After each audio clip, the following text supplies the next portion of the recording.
since you do like Ronald Reagan, and let's say he wins the election and he chooses you as his chief economic advisor, what would you do to restore our economy back on the right track? And would you put us on a gold standard, or could you put us on a gold standard? Well, you've asked three questions, and I'll try to answer all three of them. Number one, I have been offered the chairmanship of the Council of Economic Advisors in the past, and I have refused it, and I guarantee you I would refuse it again. Because you feel that it's what? That you have something essential? I believe that I personally can be more useful outside the government than I can inside. It's a very important job.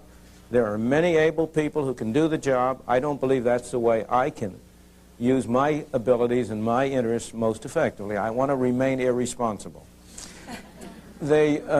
You see what I mean by that. If you're in that kind of a position, it's right and proper that you're part of a team, and if the team decides on something you don't agree with, you either go along with it or you quit. But I would rather stay on the outside where I can express my own views, and I believe I am more effective in that way than I personally would be inside the government. So I have no doubts about that. But number two, let me answer your second two questions. What measures should the government take to try to restore economic health to the United States? And I have very little doubt about what the major measures there. But let me say first, you're not going to do it overnight.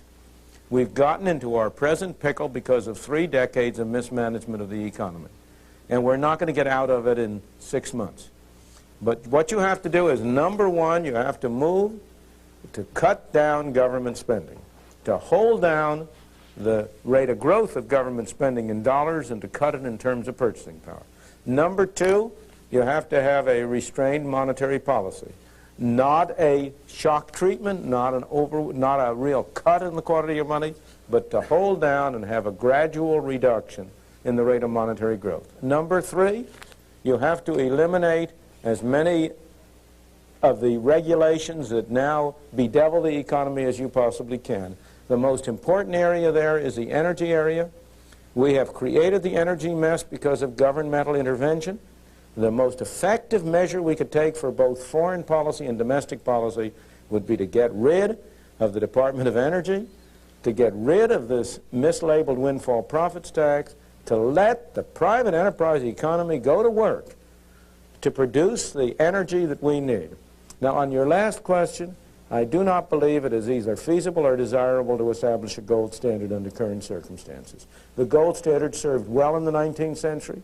If you could restore the conditions of the 19th century, namely a situation in which federal government spending was 3% of national income, right, I'd be in favor of a gold standard. And some of your detractors would want you to know that the writings of your hero, Adam Smith, took place as well in the 19th century. No, it didn't in the 18th century. All right, then my point is even more valid.